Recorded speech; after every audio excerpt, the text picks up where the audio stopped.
Hello dear students of class 6. In this video we are going to discuss the questions of properties of the angles. Its first part is already given, in which two questions are explained of exercise A 25A. In this question we are going to discuss remaining three questions, third, fourth and fifth. These three questions will be given in this video. This is part 2. Part one की link आपको नीचे description में मिल जाएगी. This is part 2. इस part 2 में exercise 1 मतलब 25A आपकी complete हो जाएगी. तो चलिए part 2 question number 3 of this exercise start करते हैं. This question number 3 very simple question. In this question is this and this. Question ने बोला कि भाई angle this and this are adjacent angle, find the value of x. भाई आप नहीं बोलोगे, हमें भी दिख रहा है कि ये एंगल और ये एंगल कैसा है, एडजेसेंट है. बोले सर एडजेसेंट तो हम भूल गए क्या होता है. एडजेसेंट का मतलब होता है कि कोई भी दो एंगल जिनमें एक आर्म है कैसी हो, कॉमन हो. ये दोनों एंगल देखिए, एंगल इसकी बात करो और इसकी बात करो तो ये आर्म आपकी ओ ए कैसी होगी, कॉमन हो गई. और ये कॉमन वर्टेक्स एक ही वर्टेक्स से निकले थे. ठीक है, अब एडजेसेंट एंगल तो है, ठीक है, सारा समझ दिख रहा है. ओके, अब एक और कंडीशन है घट रही है क्या कि भाई इस पॉइंट पर ये जो स्ट्रेट एंगल जा रहा है, इस स्ट्रेट एंगल के दो टुकड़े हैं तो इन दोनों का सम कितना होगा, 180 डिग्री होगा. तो सीधा सा आप this plus this equal to 180 degree रख देंगे, एक्स की वैल्यू निकल आएगी. बहुत सिंपल है, चलिए रख देते हैं. तो यहां पर 68 plus 3x minus 20 is equal to कितना, 180 डिग्री. तो ये हो जाएगा आपका 3x को यहीं छोड़िए, बाकी इसको उधर पहुंचा दीजिए. क्यों, x की वैल्यू चाहिए. Then 3x is equal to 180 plus 20, ये माइनस है उधर जाके प्लस हो जाएगा. 68 इधर नेगेटिव था, इधर जाके इधर पॉजिटिव था, उधर जाके नेगेटिव हो जाएगा. 3x is equal to 180 plus 20 कितना, 200. अब इसमें से 68 को आप सब्ट्रैक्ट करेंगे. Then this will be 3x is equal 200 में से 68 को सब्ट्रैक्ट करेंगे तो आपका बचेगा 132. Then x is equal to, ये इक्वल कहां से जा रहा है, x is equal to 132 upon 3 equal to 3 4 जा 12, 3 4 जा 12, 44 डिग्री है. x की वैल्यू कितनी आई, 44. x की वैल्यू कितनी है, 44. फाइंड क्या करना है, फाइंड करने के लिए बोला तो find the value of x. चलिए x की ही वैल्यू उसने फाइंड करने को बोली है. देन x की वैल्यू हो जाएगी आपकी 44. आई होप समझ में आ गया होगा, ज्यादा कुछ डिफिकल्ट इसमें नहीं है. देखिए उसने बोला दोनों के दोनों कैसे एडजेसेंट है. हमने कहा ठीक है, हमें भी दिख रहा है एडजेसेंट है, लेकिन ये स्ट्रेट लाइन जा रही है तो हमने कहा कैसा है, ये स्ट्रेट एंगल 180 डिग्री का होता है. तो this plus this equal to 180 degree. इसी कंसेप्ट को रख दीजिए और बाकी आपका साइड चेंज करने का काम है. अगर साइड चेंज करना भी नहीं आता है तो सीख लीजिए, कदे हो आप लोग, नहीं तो अगर नहीं आता है तो साइड चेंज करना तो छोटे से बच्चे को आता है क्लास 3 के.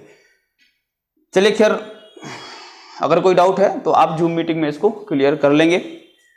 नेक्स्ट क्वेश्चन की तरफ चलते हैं. Okay dear, question number 4. इस फोर्थ क्वेश्चन में बड़ी मजेदार चीज पूछी है. क्या चीज पूछी है, आपने सारे क्वेश्चन सॉल्व किए, सारा कुछ समझ में आया, लेकिन इस क्वेश्चन में कुछ सॉल्व करने के लिए नहीं बोला है, बस आपके कंसेप्चुअल नॉलेज को चेक करने के लिए बोला है कि आप इसमें केवल कुछ सॉल्व नहीं करना है, बस इन फिगर को समझ के एक एक आंसर देना है. क्या क्या आंसर देना है. इस क्वेश्चन में उसने पूछा है कि भाई ये दोनों एंगल कैसे हैं, एडजेसेंट एंगल्स हैं. कैसे हैं, एडजेसेंट एंगल. इसकी वैल्यू है 90 माइनस एक्स, इसकी वैल्यू है 90 प्लस एक्स. ये दोनों कैसे हैं, ये तीन फिगर्स हैं और तीनों के तीनों फिगर में ये दोनों जो एंगल बन रहे हैं ना, ये एडजेसेंट एंगल है. सीधी बात है, एडजेसेंट एंगल बन रहे हैं. अब भी मैंने बताया एडजेसेंट एंगल का मतलब होता है कि कोई भी एक आर्म कॉमन हो. ये दोनों एंगल, ये इसमें ये आर्म बीच की कॉमन हो गई. कॉमन का मतलब ये आर्म इस एंगल के लिए भी शामिल है और ये आर्म इस एंगल में भी शामिल है और ये एक ही वर्टेक्स से जा रहे हैं. इन दोनों को एडजेसेंट एंगल कहते हैं. ठीक है भाई, कहते हैं. अब देख रहे हैं कि ये साइड इस डायरेक्शन में जा रही है और ये इस डायरेक्शन में जा रही है, इस तरीके से. ठीक, ओके. इस क्वेश्चन में क्या बोला है तीनों पार्ट्स में कि ये दोनों एडजेसेंट है. ठीक है, दोनों एडजेसेंट है. ठीक है, एडजेसेंट है. ठीक है, बोल रहा है कि आप बताइए कि किन में ओ ए एंड ओ सी, ये इस एडजेसेंट की जो आउटर साइड है, exterior arms O A and O C, O A and O C, O A and O C, तो एक्सटीरियर आर्म एक स्ट्रेट लाइन पर हैं. किस एंगल में, 1 2 3, मतलब किस फिगर में exterior arm O A and O C straight line में है. किस में है आप बताइए. स्ट्रेट लाइन का मतलब ये जा रहा है स्ट्रेट लाइन. ठीक है, ये O हो गया, ये A हो गया, ये C। देखिए स्ट्रेट लाइन में जा रही, अगर यहाँ पे 180 डिग्री का एंगल है इसका मतलब स्ट्रेट लाइन है भाई, उल्टा बोल सकते हैं दोनों तरफ से। इन दोनों के बीच में किधर गया, यहां पर इन दोनों के बीच में, दोनों लाइंस में यहां इस पॉइंट पर 180 डिग्री का एंगल बनता है, स्ट्रेट एंगल बनता है। तो ये कैसी है लाइन, स्ट्रेट है। अगर ये स्ट्रेट है तो एंगल 180 का बनता है, जस्ट अपोजिट कन्वर्सली बोल सकते हैं। तो यहां पर देखिए 180 डिग्री का एंगल बन रहा है, मतलब ये स्ट्रेट है, ठीक है। उल्टा बोले ये स्ट्रेट लाइन है इसलिए 180 डिग्री का एंगल बनेगा। तो उसने पूछा है कि कहां पर ये लाइन स्ट्रेट है, तो हम क्या करेंगे, इन दोनों को ऐड करके देखेंगे, इन दोनों एंगल्स को ऐड करेंगे। अगर सम 180 डिग्री आ गया इसका मतलब वो स्ट्रेट है। तो हम कह सकते हैं ना कि ये OA and OC straight line पर है। इन दोनों का सम अगर 180 आ गया मतलब स्ट्रेट एंगल आ गया तो हम कहेंगे कि भाई ये स्ट्रेट लाइन पर है।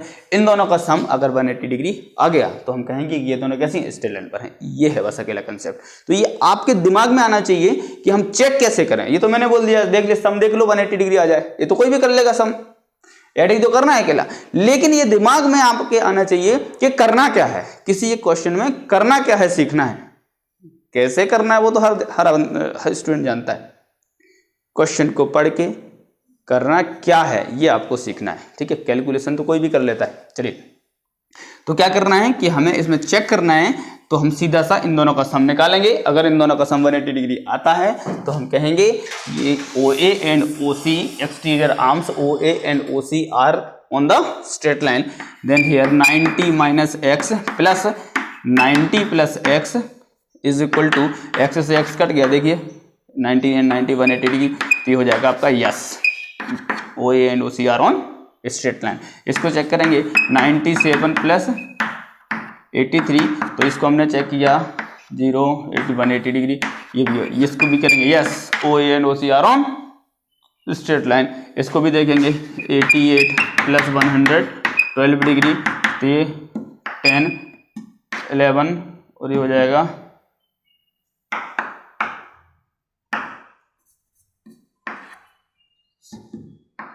तो कितना आ रही है 200, कितना आ गया 200 डिग्री। तो ये 180 से ज्यादा हो गया है। क्लियर? नो लिखिएगा इधर पे, no OA and OC are not on the straight line. I hope आपको समझ में आ गया होगा। ध्यान से देख लीजिएगा कंसेप्ट को, स्क्रीनशॉट लेते जाइएगा। आपको इस तरीके से स्क्रीनशॉट लेते जाना है, फिर बाद में जब पूरा वीडियो देख लो स्क्रीनशॉट लेते जाओ, बाद में फिर बैठ के फिर कॉपी मेंटेन करिए ना, इस तरीके से करेंगे। Okay dear, this is question number 5 and last question. देखिएगा इस क्वेश्चन में क्या बोला, ये तो फिगर मैंने बना दिया, अकेला स्टेटमेंट दिया उसने क्वेश्चन ने। क्या स्टेटमेंट दिया, उस स्टेटमेंट को समझ के ये फिगर बनाना है, ठीक है। स्टेटमेंट क्या है, उसने बोला अ लाइन सेगमेंट AP, तो सेगमेंट ये AP, ये कहता सेगमेंट है, ये लाइन नहीं, लाइन सेगमेंट AP, लाइन का एक टुकड़ा, line segment AP stands at the point P on the straight line BC। Stand खड़ा है कहां पर, पॉइंट P, तो पॉइंट P पर है on the line BC, straight line BC। तो ये एक स्ट्रेट लाइन BC, तो BC पर किसी एक पॉइंट P पर, किसी एक पॉइंट P पर एक लाइन सेगमेंट AP है, ठीक है।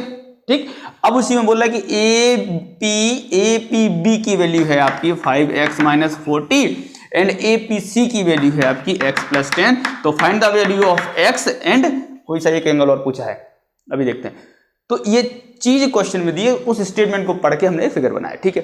अब हमें एक चीज दिख रही है, उससे क्वेश्चन नहीं बोला कि स्ट्रेट लाइन पर है, ये BC एक स्ट्रेट लाइन है, ठीक है। BC एक स्ट्रेट लाइन है तो this angle plus this angle equal to 180 degree होता है। हम यही पढ़ते आ रहे हैं कि भाई स्ट्रेट एंगल 180 डिग्री का होता। उस क्वेश्चन ने बोला कि ये BPC, ये BC स्ट्रेट लाइन है, इस स्ट्रेट लाइन में ये स्ट्रेट एंगल था है मतलब, और उस स्ट्रेट एंगल के मैंने दो टुकड़े कर दिए, एक ये हो गया एक ये हो गया, तो हम दोनों को ऐड कर देंगे, मतलब 5x minus 40 plus x plus 10 और सम 180 डिग्री होता है। यार कारण बता देंगे इसका क्या, स्ट्रेट एंगल, ये पूरा लिख देना इसको एंगल। तो अब इसको सॉल्व किया, 5x एंड x कितना हो जाएगा 6x माइनस 40 और प्लस 10 तो माइनस 30 बचेगा, इक्वल टू 180 डिग्री, माइनस 30 उधर जाके प्लस 30 हो जाएगा। 6x is equal to 180 plus 30 is equal to 210 degree, then x is equal to 210 minus 6 is equal to आपका हो जाएगा ये 6 3 जा 35 डिग्री। एक्स की वैल्यू कितनी हो गई, x is equal to 35 according to question ने बोला एक्स 35 निकालिए, ठीक है, एक्स की वैल्यू निकाली, हमने एक्स की वैल्यू निकाली 35। एक एंगल और पूछा है उसने कि find the angle APB and angle APB, तो एंगल एपीबी देखिएगा, एपीबी ये है angle APB, 5x minus 40, x की वैल्यू हमने फाइंड आउट कर ली है 35 माइनस दिस 35 5 जब 175 माइनस 40, ये सब्ट्रैक्ट करेंगे आप, बचेगा 135 डिग्री, ये आपका आंसर हो जाएगा 135 का 145 आना चाहिए, 135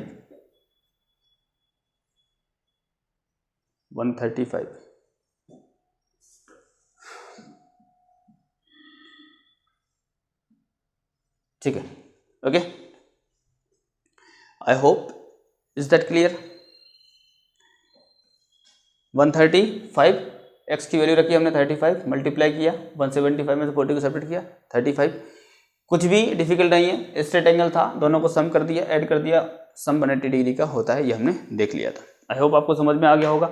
स्क्रीनशॉट ले लीजिएगा, इसका स्क्रीनशॉट लेते जाइएगा बीच बीच में, और जहाँ कहीं भी आपको प्रॉब्लम हो तो एक बार रिपीट करके भी देख लें। पूरे स्क्रीनशॉट लेने के बाद में वीडियो जब पूरा देख लो, इसके बाद आप उसको नोट कर लेना। I hope everything is clear. If is there any doubt you can ask your doubt in the meeting. Thank you all of you.